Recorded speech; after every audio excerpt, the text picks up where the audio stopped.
Hello dear students, as you all know कि एक standard question paper CBSE की तरफ से अपलोड किया गया है। तो आइए थोड़ा सा एक बार उसको चेक कर लेते हैं बेटा। लेकिन फर्स्ट ऑफ ऑल आपको बिल्कुल पैनिक क्रिएट करने की ज़रूरत नहीं है। आपने सिर्फ इन क्वेश्चंस को एक बार रिवाइज करना है। कोई भी टफ क्वेश्चन पेपर में आता है उसके ऊपर ज़्यादा टाइम आपने वेस्ट नहीं करना है। अपना 20 मिनट का जो आपको स्टार्टिंग में टाइम मिलेगा ना, उसको आपको बेस्ट यूटिलाइज करना है बेटा। सबसे पहले अपने 25 क्वेश्चंस इस तरीके से सेटअप कर लीजिए जो आपको बहुत अच्छे से आते हैं, और पेपर में ऐसे क्वेश्चंस होते भी हैं जिनका बिल्कुल देखते साथ ही आंसर क्लिक कर सकते हो आप लोग। और पहली बात और ध्यान रखने की है कि बिल्कुल ओएमआर शीट पर डायरेक्ट उसको डार्क मत करना सर्कल्स को, पहले अपने क्वेश्चन पेपर पर ही आंसर्स को टिक कर लेना। चलिए करते हैं बेटा क्वेश्चन। देखिए बेटा, फर्स्ट क्वेश्चन है कि सविता ने एक स्क्वायर यार्ड में वो बैठी हुई है, बीच में लैंप रखा हुआ है। लैंप की लाइट जो है वो एक सर्कल के उसमें रीजन में फैलती है। तो जो जो ये कॉर्नर्स हैं यहाँ लाइट नहीं जाती, तो हमें इसी का एरिया बताना है। तो कैसे है, बहुत आसान है, आपको भी पता चल रहा होगा। वर्ग में से हम सर्कल को माइनस कर देंगे एरिया को, तो area of square minus area of circle आपको करना है। अब इसकी साइड कितनी दी गई है, 20 का वर्ग है ना। भुजा का वर्ग जब आप करोगे 20 × 20 400 हो गया, और इसका क्या फॉर्मूला है, पाई आर स्क्वायर, जबकि आर कितनी है 10 मीटर, तो पाई × 100 हो गया। तो आपका करेक्ट ऑप्शन क्या बना, डी। नेक्स्ट देखिए, एक ये हमारे पास ट्रायंगल है, राइट एंगल है, जो कि ये 90 का एंगल है। तो ये जो दोनों एंगल ये बसते हैं ये भी तो 90 के होते हैं ना। अगर एक अकेला 90 का है तो ये बाकी दोनों भी 90 के हैं। और साथ ही वो कह रहा है एक दूसरे का डबल है। तो मेंटल मैथ्स का क्वेश्चन है बेटा, अगर एक दूसरे का डबल है इसका मतलब ये x जो छोटा एक बोला है वो 30 का है और दूसरा 60 का है। 30 का डबल 60 है ना। तो आपको उसने आगे पूछा 10x बताइए, इसका मतलब 10 30 मुझे बताना है, और वो तो आपको पता है 1/√3। नेक्स्ट देखिए, इसमें से कौन नॉन टर्मिनेटिंग बट रिकरिंग है। तो पहले तो टर्मिनेटिंग चेक कर लेते हैं बेटा। देखिए ये टर्मिनेटिंग है ना, तो हमें तो नॉन टर्मिनेटिंग चाहिए, ये आपका आंसर नहीं बनेगा। अब नीचे 8 आ रहा है तो 8 तो टर्मिनेटिंग बना देगा, क्योंकि it can be written as 2⁻3। तो जहाँ 2 का फैक्टर बनता है वो आपका टर्मिनेटिंग हो जाता है ना, शांत हो जाता है। और ये √6 ये तो क्लियर कट इरेशनल है, नॉन टर्मिनेटिंग है लेकिन नॉन रिकरिंग भी है साथ में ये। तो आंसर करेक्ट हमारा कौन सा बचा, सिर्फ डी, जिसके फैक्टर 3 और 4 आएंगे।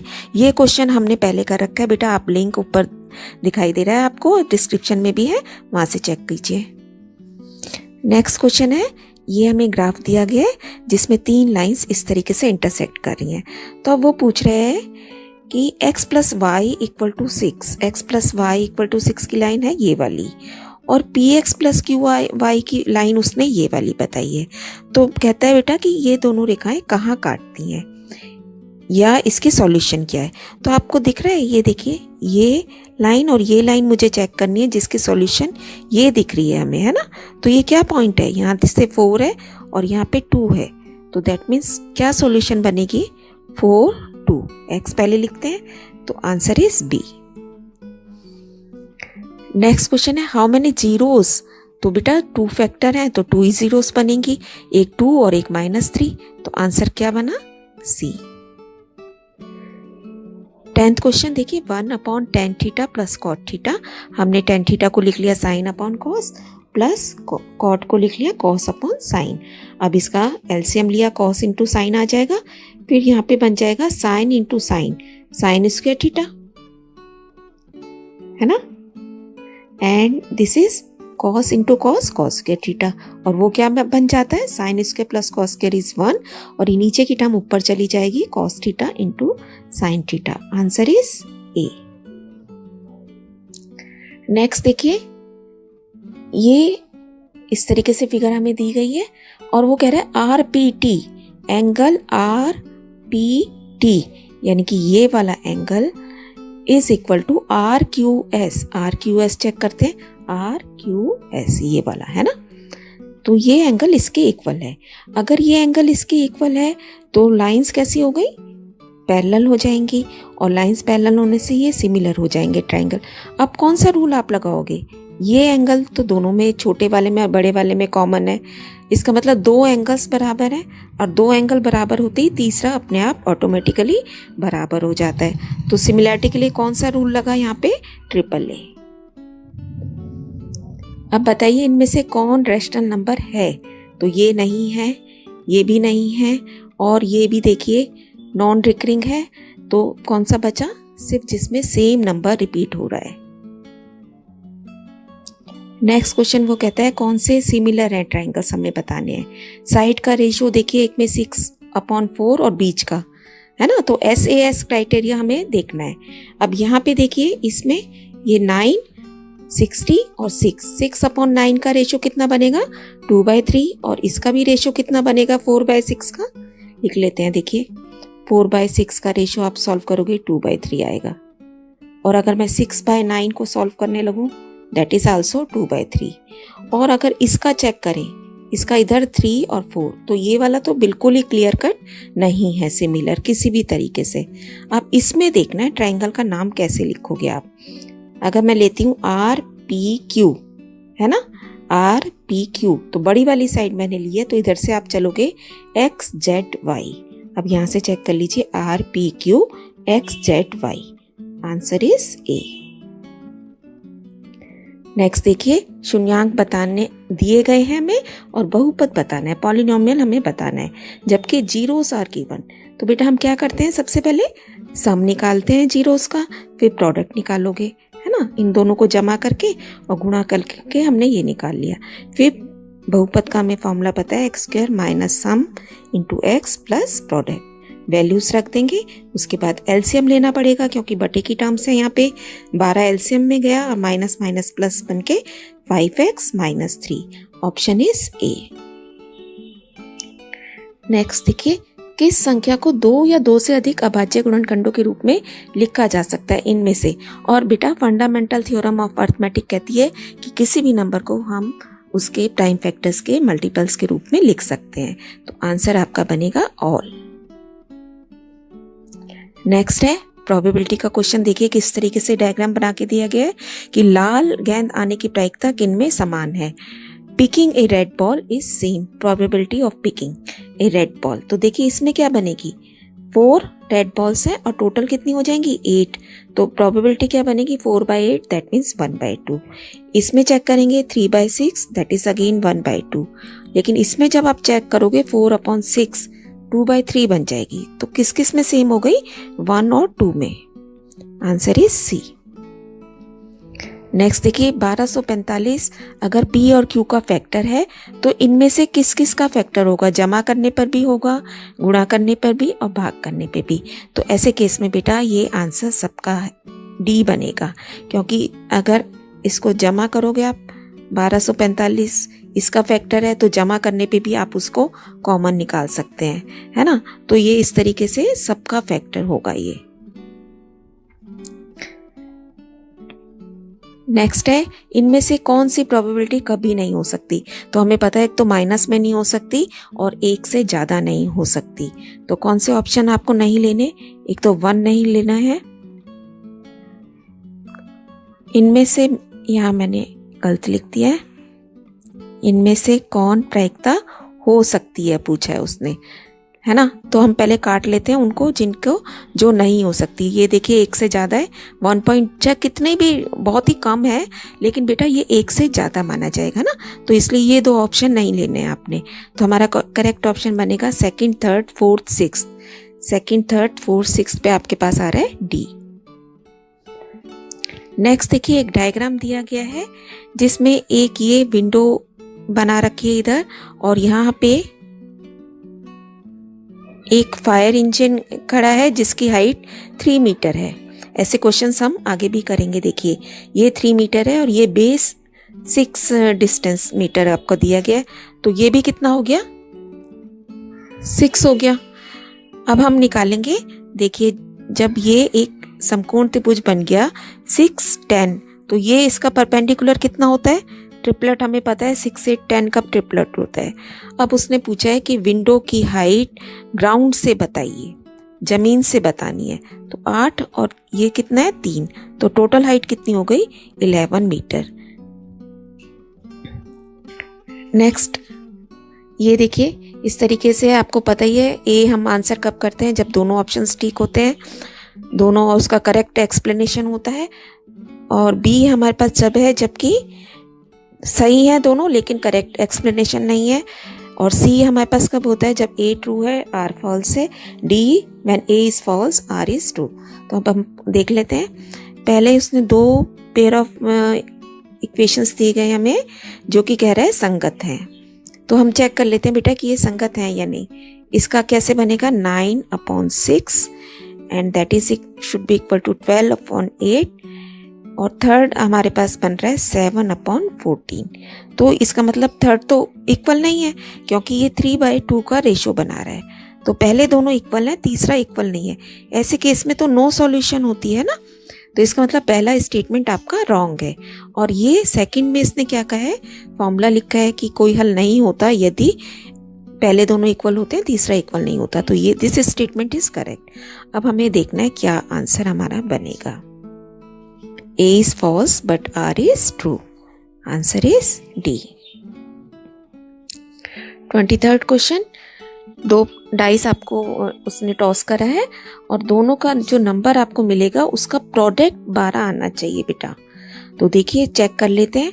पहली लाइन में आपके पास 1 से 16 तक आते हैं, तो गुणा करोगे 6 ही बनेगा, है ना। तो पहली लाइन में कोई भी नंबर नहीं है। दूसरी में देखिए 2 और 6 अगर आ जाते हैं गुणा करने पे 12 हो गया। ऐसी तीसरी में 3 और 4, फिर 4 और 3 बन सकता है आपका। नेक्स्ट लाइन में 5 की टेबल की लाइन में कोई नहीं बनेगा और लास्ट में 6 और 2 बन सकता है आपको 12 लाने के लिए। तो फेवरेबल आउटकम्स 4 हो गए, प्रोबेबिलिटी बिकम्स 1/9। नेक्स्ट देखिए कितने शून्यांक हैं, तो हाईएस्ट पावर कितनी है 2, तो आंसर भी 2 हो गया। नेक्स्ट इक्वेशन सॉल्व करने के लिए दी गई है, हमने एलसीएम लिया p + 6q = 12। और नेक्स्ट में देखिए 2 कॉमन निकल रहा है बेटा यहाँ से, तो यहाँ से निकाला p - q = 5। दोनों तरफ से कॉमन निकलेगा, ये नहीं एक ही तरफ से। So it becomes p - q = 5। अब हमें q निकालना है, इसका मतलब p कैंसिल करना है। तो p बहुत ही इजीली कैंसिल हो जाएगा माइनस करने से। माइनस किया आपने तो ये माइनस का प्लस बन गया और ये प्लस का माइनस बन गया, ये कैंसिल हो गया। देखिए अब आप now it is 6q + q 7q और 12 में से 5 के साथ q = 1। यदि इनफाइनाइट सॉल्यूशंस है तो k बताना है। आपने a1/a2 सबकी वैल्यूज रख दी, k आ गया आपके पास 6। नेक्स्ट क्वेश्चन है, इस तरीके से लाइंस दी गई हैं और थेल्स थ्योरम को अप्लाई करके हमने देखना है BF/FV।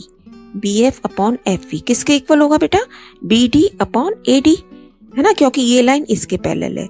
साथ ही BD/AD किसके इक्वल होगा, अगर मैं इस वाले पैरेलल लाइंस को कंसीडर करूं ED और AC को, तो इट विल बी BE/EC, है ना।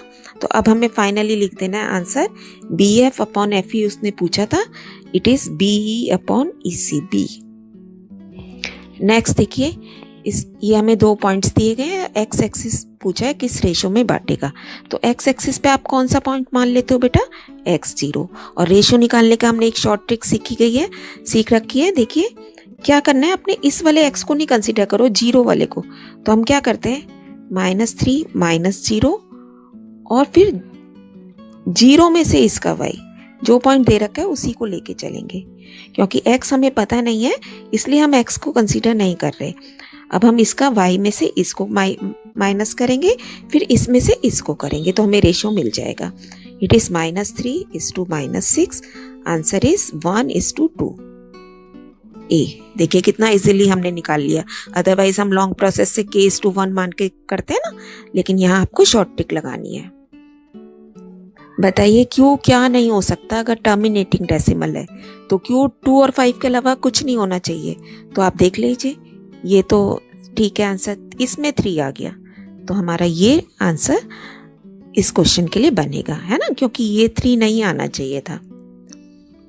नेक्स्ट है थेल्स थ्योरम यूज़ की गई है। 4:5 का रेशो इसने यहाँ दिया है कि अगर ये 4 है तो ये 5 है, जबकि हमें ये कितना दिया गया है बेटा, ST 1.6 और ये निकालना है। तो आपको हमने कई बार कर रखा है कि बेटा जब बेस लाइन निकालनी होती है तो हम यहाँ से भी उसका टोटल लेते हैं। दैट मीन्स 4/9, 4/9 इसको प्लस कर लोगे आप, will be equal to 1.6/QR। सारा कुछ सॉल्व करके आपके पास QR आ जाएगा 3.6। नेक्स्ट देखिए LCM का क्वेश्चन है, very easy. P is PQ into Q और Q को स्क्वायर लिख रखा है, होल स्क्वायर। इसको खोल लेंगे आप, P का भी स्क्वायर, Q का भी स्क्वायर। अब LCM आपको आता ही है, हाईएस्ट पावर चेक करनी होती है, आंसर बिकम्स C। नेक्स्ट देखिए, जीरोस अगर P और Q है तो इसकी वैल्यू हमें बतानी है बेटा। ये भी हमने कर रखा है क्वेश्चन। तो पहले हमने P प्लस Q निकाल लिया, दिस इज माइनस ऑफ -4/4।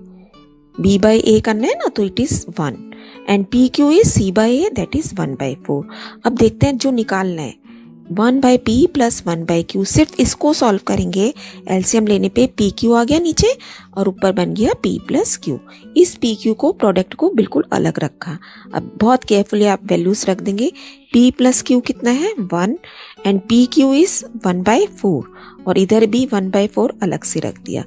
अब जो इसका 4 है ये ऊपर चला गया, 4 बन गया, तो हमें करना है 4 plus 1/4, that means answer is 17/4। Next है, किसके डेसिमल एक्सपेंशन में सबसे मैक्सिमम टाइम 6 आएगा, है ना। तो हमें देखना बेटा, देखिए ये तो 3 आएंगे, इसके पास 3 जीरो हैं, तो सिर्फ हमें यहाँ डेसिमल लगाना है, 3 ही छेड़ है इसमें। तो ये 3/6, दिस इज 1/2, है ना। तो ये तो खत्म ही हो जाएगा इसका भाग। 3/5 ये भी खत्म हो जाएगा भाग, क्योंकि 5 आ रहा है नीचे। और यहाँ देखिए 2/3, यहाँ पे आपकी भाग चलती जाएगी। तो करेक्ट आंसर देखिए आप कि टर्मिनेटिंग नॉन टर्मिनेटिंग को भी हमें किस तरीके से क्वेश्चन दिया जा सकता है बेटा। नेक्स्ट, ये पेपर में नहीं था, थोड़ा सा अलग है कि प्रोबेबिलिटी इनमें से क्या नहीं हो सकती, तो हमें बहुत क्लियरली पता चल रहा है माइनस में नहीं हो सकती। नेक्स्ट क्वेश्चन है कि अप्रैल के महीने में 5 मंडे होने की प्रोबेबिलिटी बताइए। अब अप्रैल के महीने में कितने डेज होते हैं, 30 होते हैं ना। तो 30 का मतलब 28 तो वीक बन गए आपके, वो तो 4 बार सारे दिन आएंगे। बाकी बचे आपके पास कितने दिन, 2 दिन। तो 2 दिन के लिए प्रोबेबिलिटी क्या बनती है बेटा, 2/7, जैसे लीप ईयर में होता था। तो आंसर बनेगा 2/7। नेक्स्ट देखिए, केस स्टडी है जिसमें ये सारे आपको पॉइंट्स दिए गए हैं। तो हम सिर्फ क्वेश्चन से रिलेटेड यहाँ मैंने सॉल्व कर ली। किन घरों का एब्सिसा सेम है। तो यहाँ पे देखिए क्वेश्चन दिया गया है, सिर्फ 5 के साथ आप उसने पूछा है कि इनमें से किसका एब्सिसा सेम है। तो 5 की लाइन में चेक कर लेते हैं। हाउस 5 ये है आपका, तो 2 या 7 का सेम है ना, 4 है। तो 2 और 7 देखिए आंसर में कहीं आ रहा है, 7 आ रहा है, तो ऑप्शन बना बी। नेक्स्ट है, स्कूल और हाउस 1 के बीच में डिस्टेंस बताना है। तो very easily, √1 - 3 whole square plus 6 - 3 whole square, answer is 2 square plus 3 square, that means √13। तो करेक्ट ऑप्शन इज ए। अब देखिए बेटा, यहाँ पे इसने 13 भी दे रखा है, क्योंकि ऐसी गलती आप लोग करते हैं। फॉर्मूले में 13 √ आएगा, है ना। डिस्टेंस जब भी निकालते हैं √ का साइन आता है, जबकि जल्दी जल्दी में आप क्या करेंगे, 13 देखते साथ ही सी पर क्लिक कर देंगे। ऐसा बिल्कुल नहीं करना बेटा। नेक्स्ट है, हाउस 1, हाउस 3 और पुलिस स्टेशन को किस रेशो में बांटता है। तो मैंने ये फिगर बना ली है, देखिए इनके सबके कोऑर्डिनेट्स लिख लिए। अब रेशो बताने के लिए फिर से हम अपनी शॉर्ट ट्रिक लगाएंगे। देखिए किसी भी एक एक्स में से इस वाले एक्स को माइनस किया, फिर इसमें से इसको माइनस करना है आपने। तो क्या बन जाएगा हमारे पास, देखिए 2 - 3, फिर 3 में से 5 को माइनस, तो क्या बन जाएगा -1 - 2, और माइनस से माइनस कैंसिल होके आंसर इज 1:2, डी। तो बेटा ये बहुत ही इजी थोड़े से क्वेश्चंस मैंने आपको इसमें से करा दिए हैं। कुछ क्वेश्चन 7-8 क्वेश्चन छोड़ दिए हैं जो कि थोड़े टफ हैं। आपको टेंशन बिल्कुल नहीं लेनी है। इतना क्वेश्चंस भी आप बहुत अच्छे से प्रिपेयर कर लेते हैं तो आपके बहुत अच्छे मार्क्स आएंगे। All the very best to all of you.